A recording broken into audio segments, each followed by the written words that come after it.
cant ak ngërëm ñeel na leen yéen ñi safoo site internet bi di Talibé Sonko TV li gën a fës ci bopp xabaar yi nag dañu koy doo rek kat yi nga xamante ne rek kii di maître Ngagne Demba Touré daal dina koy fësal la mu daal di xam ne rek mooy député Touba bi di woy ci turu Cheikh Thioro Mbacké daal dinay dippee tout tànkam bi kii di Ousmane Sonko mu nekk nouvelle boo xamante ne rek nouvelle bu neex la ginnaaw bu mu ko tànnee ba noppi rek daal di koy jaajëfal moom Ousmane Sonko mi nga xamante ne rek moom moo fi nekkoon leader parti bi di Pastef te jamono ji nag Macky Sall ak gouvernement mi yóbbu ko ca ndungu siin moom maître Ngagne Demba Touré la mu daal di fësal ci ab communiqué rek mooy kii di Cheikh Thioro Mbacké nag daal dina koy tuddee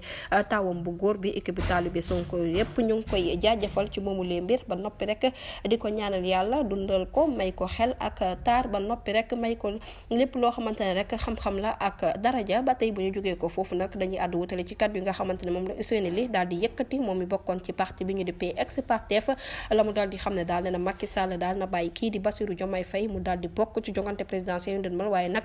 nañ ko libéré ci nu mu gën a gaawee moom Bassirou Diomaye Faye nag ndax mënta nekk ci prison rek di amal ab campagne jot na nag mu daal di koy bàyyi ci nu mu gën a gaawee mbir mu nu mel nag mi ngi ko déclaré ci émission RFM matin bi nga xamante ne doon nañ ko amal niki tey ji moom ñaar fukki fan ak ñaar ci weeru janvier mu daal di ci yokk nag gàcce gu gudd daal gàcce gu gàtt moo gën gàcce bu gudd ndax nag nañu bàyyi ki nga xamante ne moom mooy Bassirou Diomaye Faye mu daal di mëne campagne bu mucc ayib waaye nag ndax nag gis na ne rek ba tey gouvernement bi ci jëmi boppam rek liñ ko def teguñu ko fenn kon nag jot nañu daal di libéré ko ci nu mu gën a gaawee ngir mu mën a gagné élection présidentielle yu den mo ci atum 2024 bi de di kàddu yi nga xamante ne kii di Ousseynou Ly bokkoon ci parti bi ñu dippee ex Pastef daal dina koy yëkkati jërë ngeen jëf ci teewlu bi bu leen fàttee abonné ba cloche de notification ngir amaat yeneen i info